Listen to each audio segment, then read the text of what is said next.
창세기 26장 12절로 25절입니다.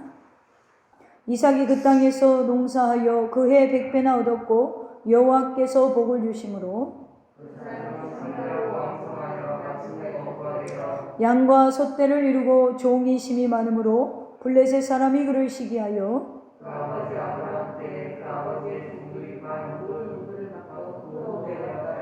아비멜렉이 이삭에게 이르되 내가 우리보다 크게 강성한즉 우리를 떠나라.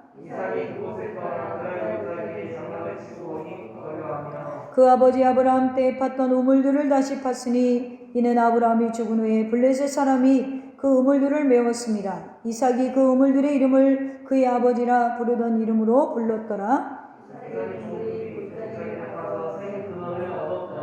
그날 목자들이 이삭의 목자와 다투어 이르되 이 물은 우리의 것이라 하며 이삭이 그 다툼으로 말미암아 그 우물 이름을 에색이라 하였으며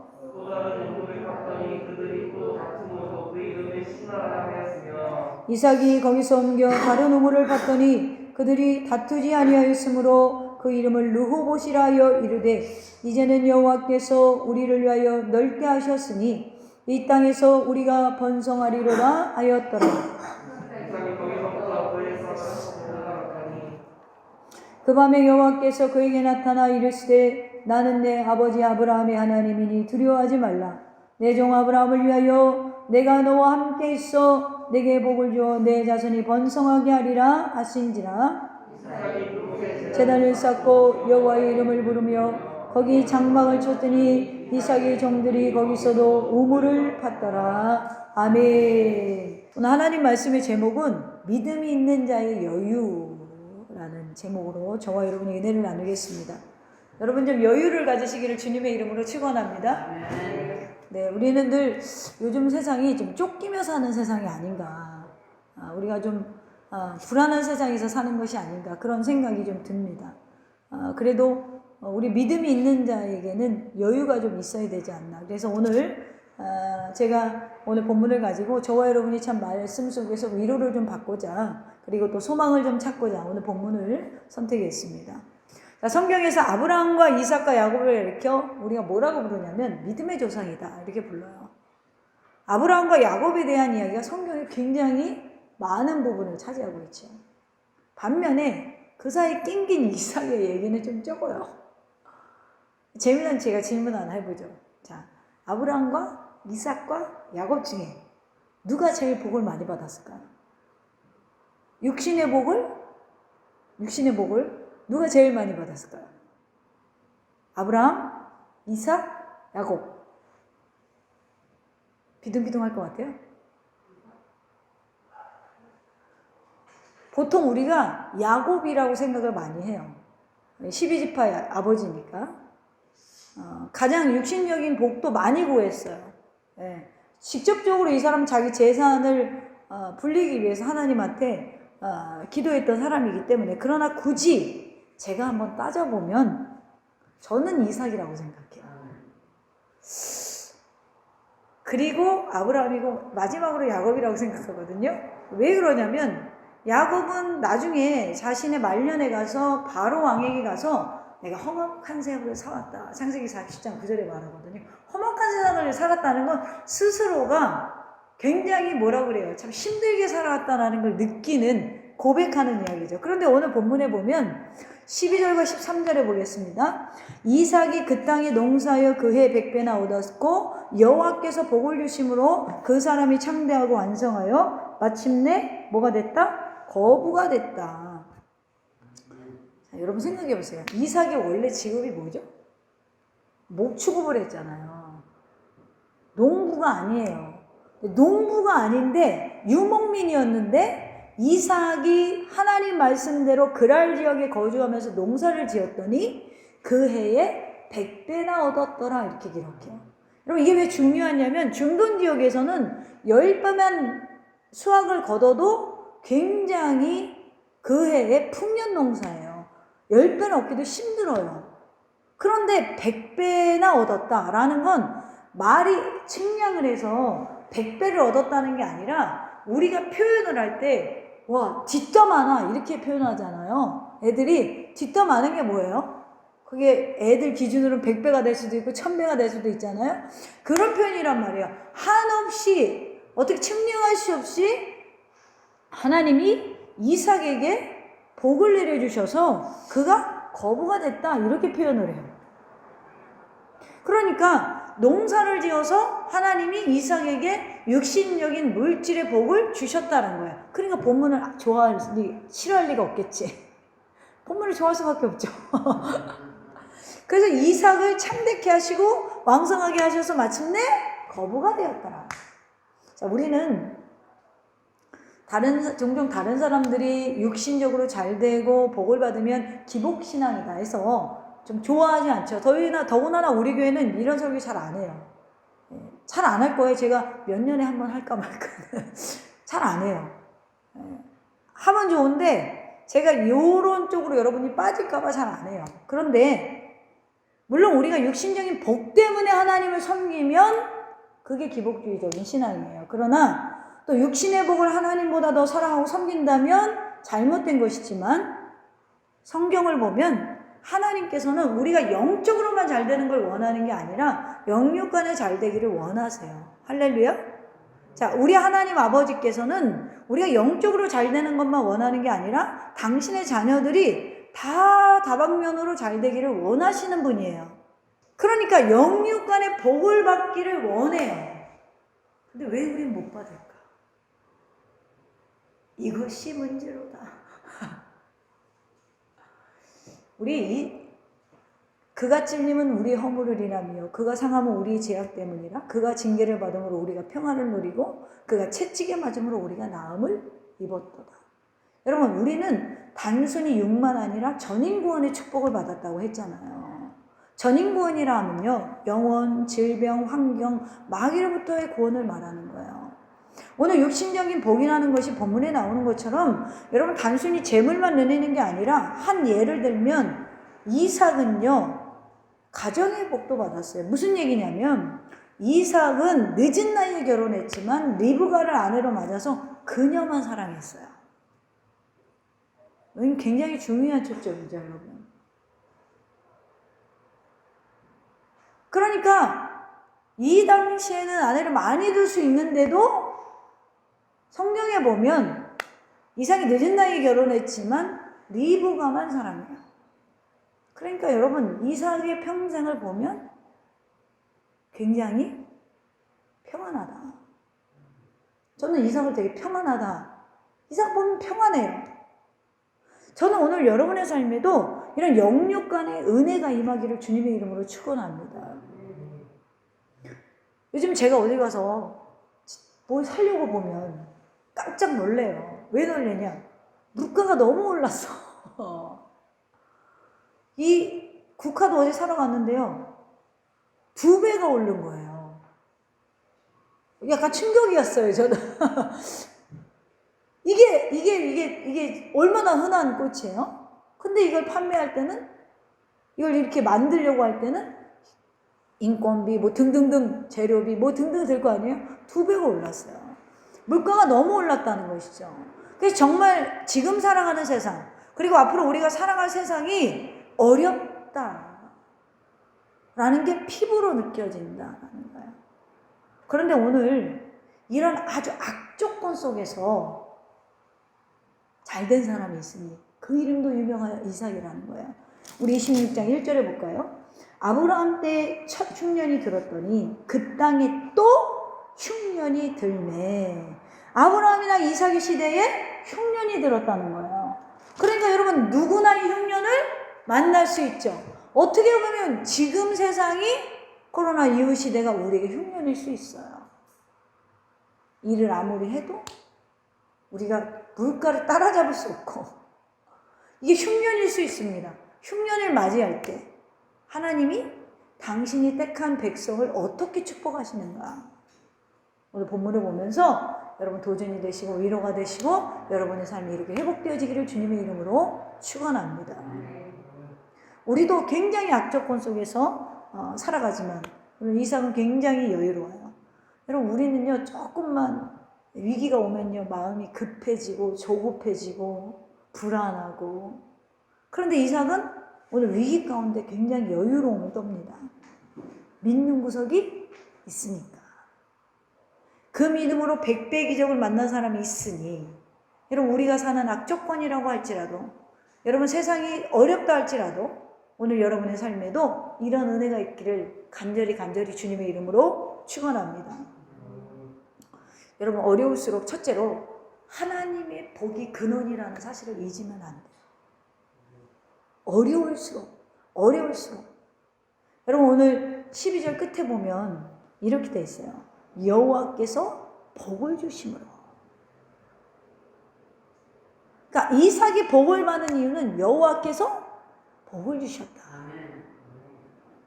악조건 속에서도 이삭이 복을 받을 수 있어요. 여러분 기근이 왔는데 어떻게 100배를 얻어요? 그렇잖아요.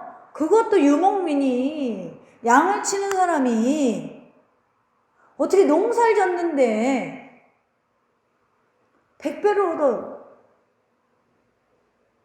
여호와께서 복을 주심으로, 이걸 원어로 보면 100배나 얻었다가 땅이 아니라 하늘의 문을 열었다는 거예요. 의미적으로. 하나님이 하늘의 문을 여는 성도들이 돼야 돼요. 쟤는 부어줘야 새서 못 주겠어. 이렇게 닫아버리면 안 돼. 여러분 13절에서 이삭이 얼마나 부여가 됐는지, 그 사람이 창대하고 왕성하여 마침내 거부가 돼요. 표현할 수 있는 표현은 다 했어. 창대, 왕성, 거부. 자, 이 단어가요 모두 히브리어로 가달이라는 단어예요. 이게 무슨 말이냐면 그는 부자가 되었고 그 부가 계속 늘어났다라는 의미예요. 지금 말하면 투자하는 것마다 대박이 나는 거야. 투자하는 것마다.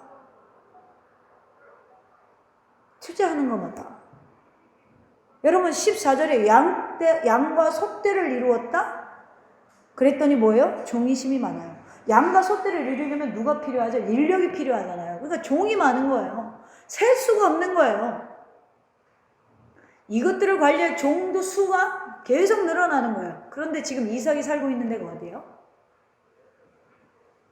자, 6절서부터 보면 이삭이 그날에 거주하였더니 그곳 사람들이 그의 아내에 대하여 물음에 내 누이라 등등등 하다가 이삭이 8절에 보면 블레셋 아비멜렉이 창으로 내려본지라. 이삭이 있는 곳이 어디죠? 블레셋이에요. 이 블레셋 지역에 이방인이 들어왔는데 투자하는 것보다 잘 돼. 그럼 뭐가 일어날까요? 타오르죠. 뭐에? 질투에. 질투가 나는 거야. 그러니까 어떻게 해요? 이 블레셋 지역에 난리 날 수밖에 없는 거예요. 어디서 굴러온 뜨내기 하나가 갑자기 유력한 부자가 되고 있는 거예요. 이 지역 사람들이 이삭을 시기하기 시작합니다. 부유하게 되려면 조금만 부유해야 되는데 이삭이 요즘 말로 대박이 난 거예요. 투자하는 것마다 대박이 나는 거예요. 그러니 블레셋 사람들이 가만히 있을 리가 없죠. 26절 1절에 보면 첫 해에 흉년이 들어서 이삭이 그랄로 가서 블레셋 아왕 아비멜렉에 이르렀더니, 지금 이사를 갔는데, 이방 땅에 갔는데 여기서 이삭은 거부가 돼요. 우리가 좋아하는 말씀 중에 이런 말씀이 있어요. 여기서 8장 7절에 내 시장은 미약하였으나 내 나중은 심히 창대하리라. 요즘에는 잘 안 쓰는 게, 이 본문을 보면 사실은 욥의 친구 빌닷이 욥을 책망하는 말씀 중에 나온 말씀이에요. 그러니까 맥락을 보면서 옛날엔 이게 식당이나 사업장이나 많이 붙어 있었는데, 그래서 요즘엔 잘 안 붙여놔요. 맥락을 아니까. 그만큼 성경을 아는 거예요.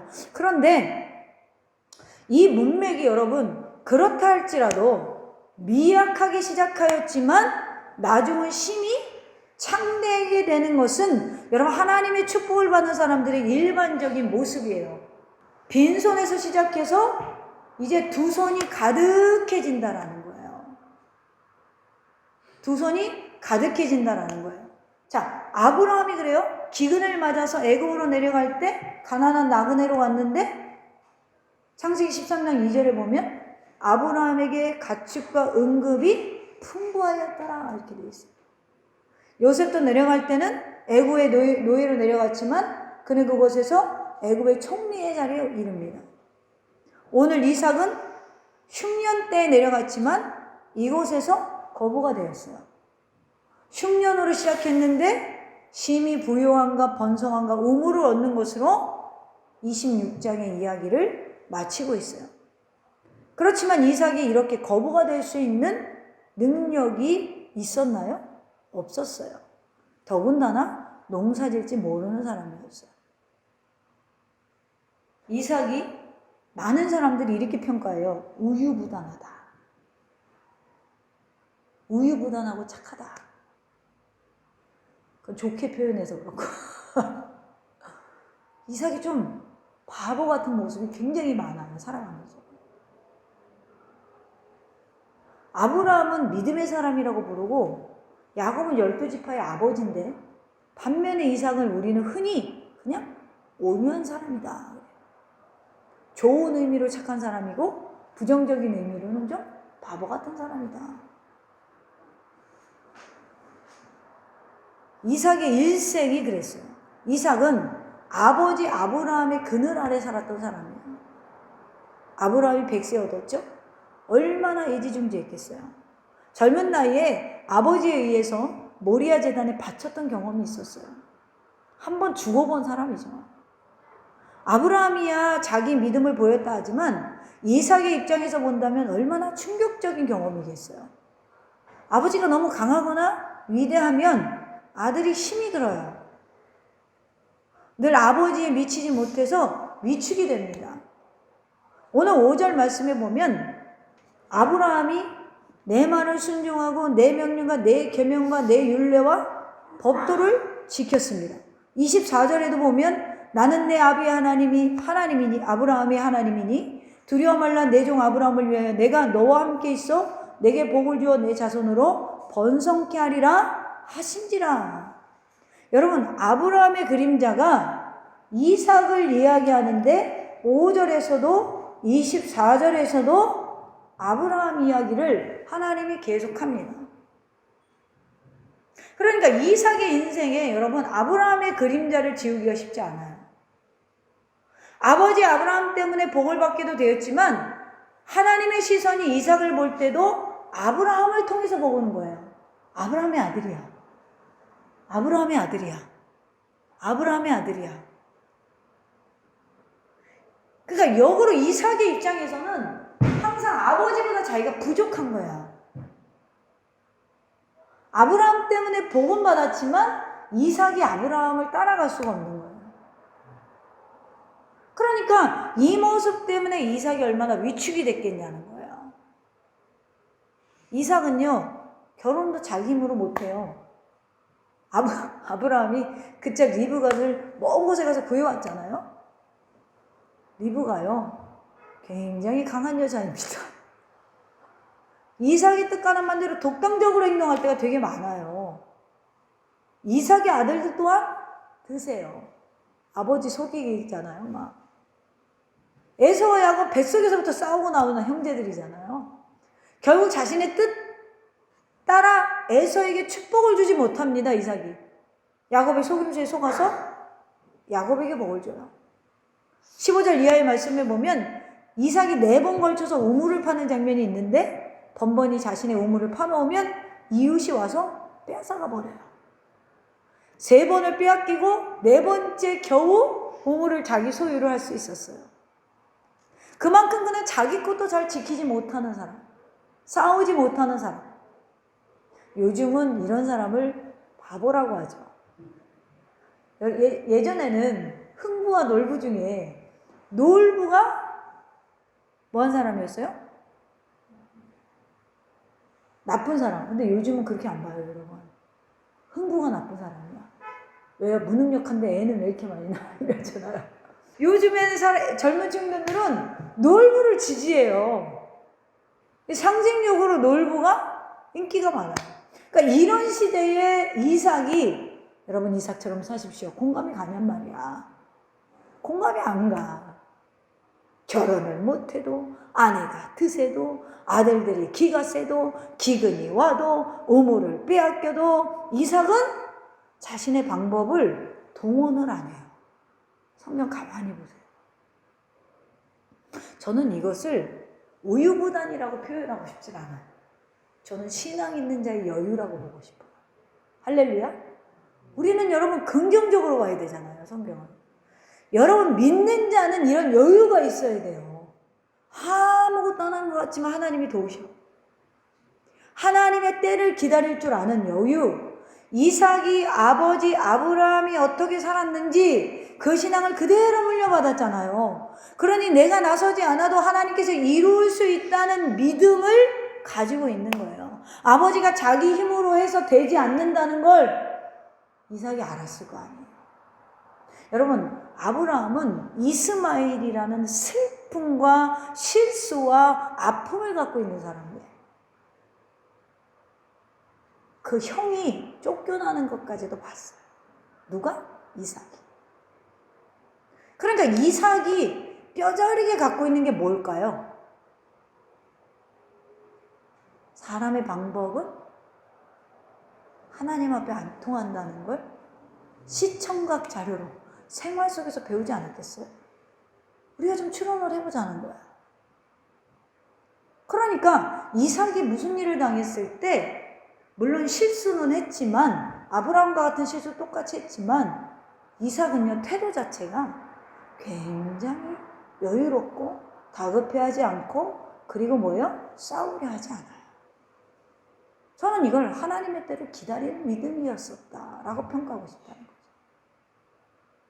이삭이 여러분 이렇게 살았더니 12절 끝에 이렇게 말하잖아요. 여호와께서 복을 주십니다. 게임 끝났어. 여호와께서 복을 주신다면 게임이 끝난 거야. 여러분 여호와께서 복을 주심으로 그 땅의 왕이었던 아비멜렉이 이를 인정합니다. 28절 볼까요? 그들이 이르되 여호와께서 너와 함께 계심을 우리가 분명히 보았으므로 우리 사이 곧 우리와 너 사이에 맹세하여 너와 계약을 맺으리라. 뭘 봤다고요? 여호와께서 너와 함께 계심을 우리가 분명히 보았다. 할렐루야. 여호와께서 너와 함께 계심을 우리가 분명히 보았다.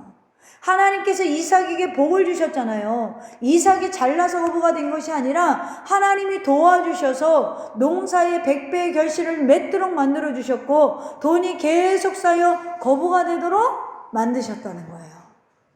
사랑하는 성도 여러분, 부하려 하는 것이 목표가 아니라 부유함은 자기 노력의 결과가 아니라 하나님의 은혜인 거예요. 하나님의 은혜라는 거예요. 하나님이 적절한 환경과 기회를 주시고 사람을 만나게 해주셔야 되는 거예요. 여러분 교회도 그런 것 같아요. 어떤 면에는 능력과 상관없는 시대가 지금의 교회가 아닌가. 여러분 80년대 90년대는 십자가가 달면 부흥이 됐어요. 우리나라가. 그때는 교회도 희소했고 성도들이 어려운 곳에서 헌신할 각오가 돼 있는 그런 시대였어요. 근데 2000년대 들어서는 그렇지 못해요. 교회 수가 거의 포화 상태고 성도들도 이제는 예전처럼 희생하거나 헌신하진 않아요. 우리 동네는 신도시라서 교회가 그래도 뜨문뜨문 있어도 많다고 그래. 거기 교회 많아요, 그 동네. 그런데 여러분 그 도시 가면 돌리면 십자가예요.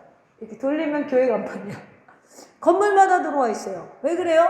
슬프게도 임대료 싼 데 교회가 많아요. 임대료 비싼 거 유지가 안 되거든요. 제가 여기 들어와서 교회를 분리하면서 그런 마음을 가지고 하나님 우리 교회가 100년 역사 이상 나게 해주세요. 할렐루야. 이거 유지가 돼야 돼. 100년 이상 주님 오실 때까지 영원히 주님 오실 때까지 우리 교회가 문 닫지 않게 해주세요. 제가 그런 마음을 가지고 그만큼 지금 교회들이 어렵다는 거예요. 아무리 뛰어난 목회자라도 지금 성공하기 힘든 시대죠. 능력이 아니라 환경이 그렇게 시대가 그렇게 가고 있어요. 그러나 기근이 올지라도 여호와께서 복을 주시면 여호와께서 열어주시면 교회뿐이 아니라 여러분의 삶도 형통하게 되는 은혜가 임한다라는 거예요. 여러분 요즘 보면요 이 상가의 이 자영업자들이 2년 계약, 3년 계약 끝나면 간판이 내려와요. 그걸 계속해서 유지 계약하는 사람이 거의 없습니다. 그만큼 문을 닫는 가게들이 많다는 거예요. 옛날에는요, F학점을 맞아도 취업이 됐어요. 지금은 A뿔을 받아도 취업이 잘 안 되는 시대예요.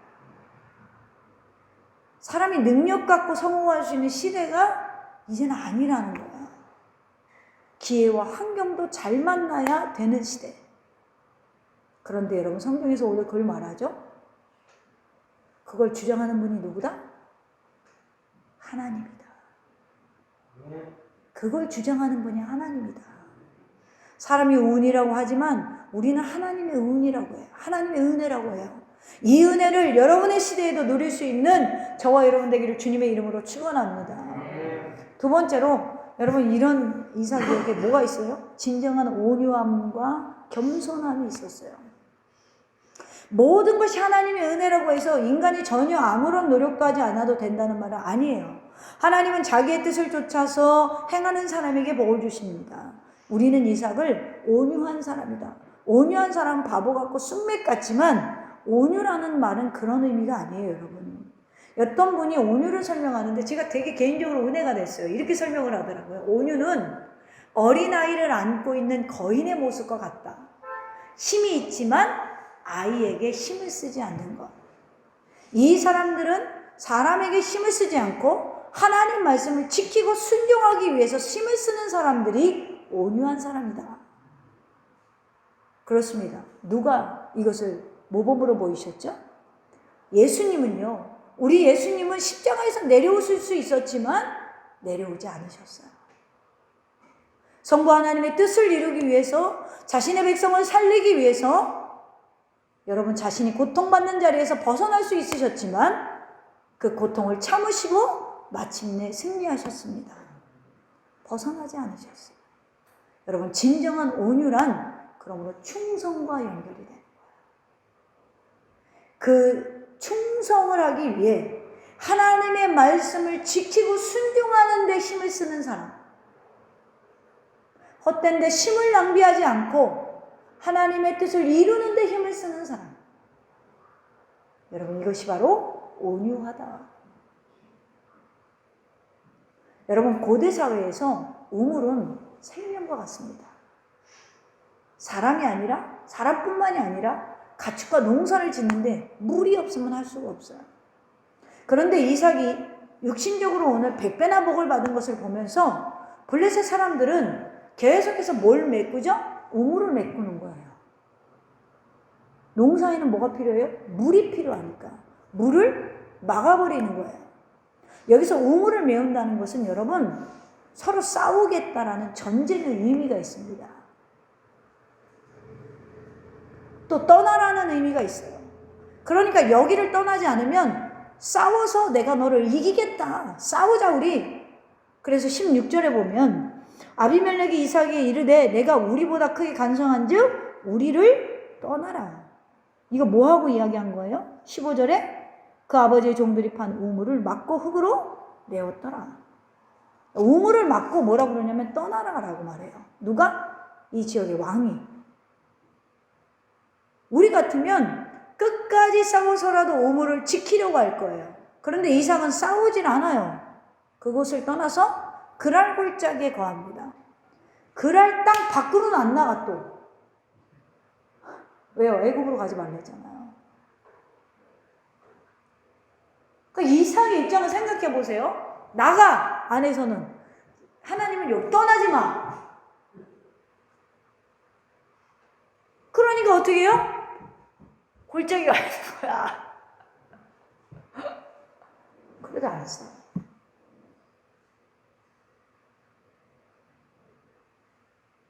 지금 하나님과 아말렉 왕 사이에서 짜부가 되고 있는데 원망하는 게 하나도 없어. 아브라함이나 이삭은 하나님한테 신경질이라도 좀 부렸거든. 제가 그냥 표현을 하자면 진짜 신경질을 불렸다는 게 아니라 뭐 하나님 뭐 안 줬으니까 뭐 나는 뭐 내 맘대로 할 거예요? 이런 식이 좀 있었단 말이에요. 근데 이삭은요 조용해요. 얘기가 없어. 조용해요.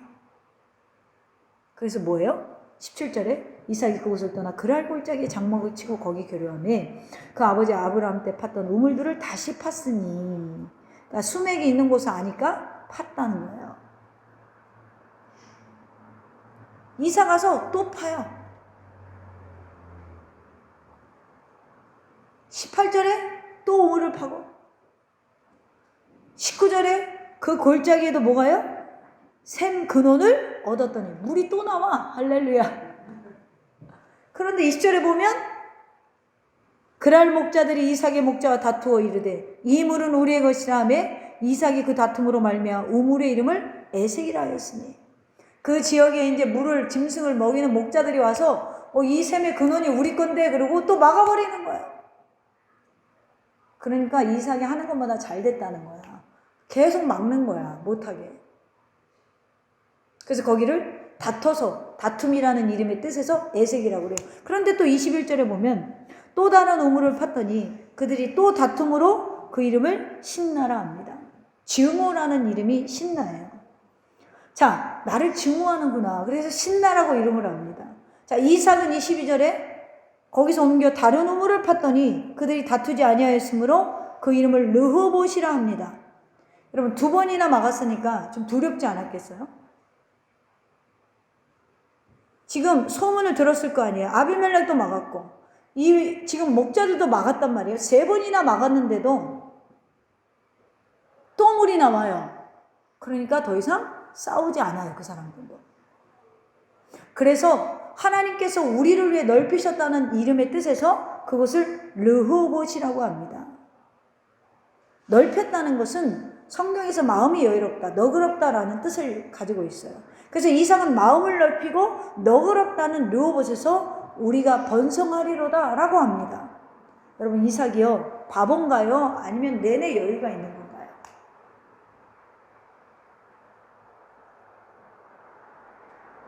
싸움을 걸어와도 슬쩍 피해요. 또 다른 우물을 파요. 왜죠? 여러분, 싸움에는 2가지가 있어요. 싸움의 종류에는. 첫째, 하나는 이겨서 승리하는 방법. 진짜 싸워서 이겨서 승리하는 것. 이것은 세상의 방법이에요. 이런 방법은 계속해서 싸워야 돼요. 계속해서 싸움을 만듭니다. 그런데 성경적으로 싸움에서 승리하는 방법은 싸우지 않고 이기는 방법이에요. 이게 뭐예요? 상대방이 우리에게 먼저 화평을 청하는 거예요. 이것이 26절에서 31절에 나와요. 28절에 계약을 맺으리라 끝에 이렇게 돼 있고, 29절에 너는 우리를 해하지 말라. 이는 우리가 너를 범하지 아니하고 선한 일만 내게 행하여 내가 평안히 가게 하였습니다. 이제 너는 여호와께 복을 받은 자니라. 우물 막을 땐 언제고, 내가 너 해치지 않고 조용히 보냈잖아요. 그러니까 우리에게 복을 좀 빌어주고 우리와 하친하자. 먼저 굽혀갖고 왔어요. 여러분, 르호봇에서도 하나님께서 샘물이 나오게 하는 것을 보고 아비멜렉이 이제는 저 사람이랑 싸우면 안 되겠다라고 생각한 거예요. 왜죠? 하나님이 함께 하니까. 하나님이 함께 하니까. 그렇습니다. 이삭이 복을 받은 까닭은 그가 하나님의 말씀을 지켰기 때문이에요. 자신의 뜻대로 할 수 있지만 하나님의 말씀을 끝까지 지키는 것. 세상의 물질과 권력을 추구할 수 있는 데는 어리석은 자가 되었지언정 하나님의 말씀을 짓고 따르는 데는 여러분 어리석은 자가 되서는 안 돼요. 주님은 온유한 자가 땅을 기업으로 차지할 것이다 라고 말씀하셨어요. 하나님은 복을 주시되 하나님이 기뻐하는 일을 하는 자에게 복을 주십니다. 이사야 1장 19절 이하에 보면 너희가 즐겨 순종하면 땅의 아름다운 소산을 먹을 것이요 너희가 거절하여 배반하면 칼에 삼켜지리라. 여호와 입의 말씀이니라. 시편 1편에서 복이 있는 사람들은 악인의 꾀를 따르지 아니하며 죄인의 길에 서지 아니하며 오만한 자들의 자리에 앉지 아니하고 오직 여호와의 율법을 즐거워하여 그의 율법을 주야로 묵상하는도다. 이 말씀이 실제로 실천에 이르렀던 사람, 저는 이삭이라고 봐요. 여러분, 율법을 주야로 묵상하는도다. 이 묵상한다는 것은 침묵하며 사생한다라는 거예요. 읊조리다. 말씀을 되새기면서 그것에 순종하고 노력하는 사람이 복이 있는 사람. 제가 일부 예배도 얘기했지만 여러분 설교를 듣고 말씀을 듣는데 이 말씀이 나에게 조금 더 영향력을 주지 못한다면 과연 우리가 하나님과 무슨 상관이 있어요? 전혀 상관이 없는 사람들이죠. 그러나 이 말씀이 우리에게 영향력을 끼치고 우리가 이 말씀을 듣고 하나님 말씀을 지키기 위해서 할 수 있지만 세상에서 온유한 자가 된다면 시편 1편 3편에 이렇게 말하죠. 그는 시냇가에 심은 나무가 철을 따라 열매를 맺으며 그 잎사귀가 마르지 아니함 같으니 그가 하는 모든 일이 다 형통하리로다. 시냇가에 있는 나무는 가뭄이 와도 물이 있잖아요. 예? 물의 근원 옆에 있으니까. 여러분 하나님 곁에 있어야 기근이 와도 하나님 곁에 딱 붙어 있어야 경제 공황이 와도 그 물이 마르지 않는 거예요. 사랑하는 성도 여러분, 진정한 온유는 사람들 보기에 온유하지만 온유한 사람은 실은 굉장히 강직한 사람이에요. 왜요? 내면으로 신앙을 지키고 있으니까. 그들은 하나님 뜻에 순종하기에 강직합니다. 어떤 상황에도 하나님의 말씀을 지키려 하기에 온유한 거예요. 하나님은 이런 그들에게 복을 주십니다. 복은 물질적으로 주어지는 복도 있지만 평생 하나님 뜻에 순복한다는 것, 그 과정에 하나님의 사람들이 인정받으면 여러분 하나님이 우리의 삶을 영육간의 형통한 은혜 가운데로 인도하신다는 것, 여러분 오늘 그러한 복이 여러분의 삶에도 열리기를 주님의 이름으로 축원합니다. 마지막으로 이삭에게 있는 건 뭐죠? 아브라함이 남긴 유산이 있어요. 이건 뭐 육신적인 유산도 있었겠지만 아브라함의 이삭이 복을 받은 건 결국에는 아버지만은 못했어도 이삭에게 아버지의 덕이 있었다라는 거예요. 26장 24절에 분명히 이렇게 말씀하시죠. 그 밤에 여호와께서 그에게 나타나 이르시되 나는 내 아버지 아브라함의 하나님이니 두려워하지 말라. 내 종 아브라함을 위하여 내가 너와 함께 있어 내게 복을 주어 내 자손이 번성하게 하리라 하신지라. 그렇습니다. 모든 것에는 쌓임과 인내가 필요해요. 오늘 23절에 보면 이삭이 거기서부터 어디로 갔어요? 브엘세바로 올라갔어요. 이게 무슨 말이냐면 22절에 이제 싸움이 끝났죠. 그래서 르호봇이라고 했잖아요. 우리를 넓히셨다. 예? 이 땅에서 우리가 번성했다라는 땅이 르호봇이라는 지역이에요. 근데 여길 두고 어디로 가요? 브엘세바로 가요. 왜 브엘세바로 갔을까요? 25절에 보면 뭐 하죠? 25절에 보면 이삭이 그곳에서 제단을 쌓고 여호와의 이름을 부르며 거기 장막을 쳤더니 이삭의 종들이 거기서도 우물을 팠더라. 자, 무슨 이야기예요? 예배했다라는 거예요. 그리고 이삭의 종들이 그곳에서도 우물을 파고 32절에 볼까요? 그날에 이삭의 종들이 자기들의 판 우물에 대하여 이삭이 와서 알려 이르되 우리가 물을 얻었나이다. 할렐루야. 여러분 왜 이삭이 다툼이라는 에색과 증오라는 시딤을 벗어나서 넓혀진다, 너그럽다라는 르호봇에 머물러 있지 않고 예배할 수 있는 장소인 브엘세바에 올라갔을까? 여러분 아버지 아브라함이 독자 이삭을 바치라고 했을 때 바로 자신이죠. 자신 스스로가 순종해서 번제단에 올라갔잖아요. 여러분 이것을 아버지가 왜 순종했을까? 이삭이 생각하지 않았겠어요? 바보도 아니고. 여러분 아브라함이 이삭을 바치라는 말에 왜 순종했어요? 구약만 보면 답이 없어요. 히브리서 11장을 봐야지. 히브리서 11장 17절에 보면 아브라함은 시험을 받을 때에 이삭을 바치라는 건 뭘로 생각했어요? 테스트로 봤어요. 하나님의 테스트. 시험을 받을 때에 믿음으로 뭘 드렸다? 이삭을 드렸더니 그 약속들을 받은 자로 돼 그 외아들을 드렸느니라. 그는 약속을 받은 자로되 그 외아들을 드렸느니라. 그에게 이미 말씀하시기를 내 자손이라 칭할 자는 이삭으로 말미암음이라 하였으니 그가 하나님이 능히 이삭을 죽은 자 가운데서 다시 살리실 줄로 생각한지라. 비유컨대 그를 죽은 자 가운데서 도로 받은 것이니라. 아브라함은 여호와 이레는 아직 몰랐어요. 그런데 드릴 때 뭘 알았죠? 이삭을 부활시킬 것이라는 부활신앙을 갖고 있었어요. 그러니까 약속을 이행하시는 하나님을 믿었기 때문에 이삭을 바친 거예요. 이미 말씀하시기를 내 자손이라 칭할 자는 이삭으로 말미암았다. 그렇기 때문에 죽어도 다시 살리실 거야. 왜요? 이삭이 하나님의 약속이니까. 그러니까 그분과의 관계가 아브라함에게서는 뭐죠? 먼저였어요. 누구보다? 이삭보다. 왜죠?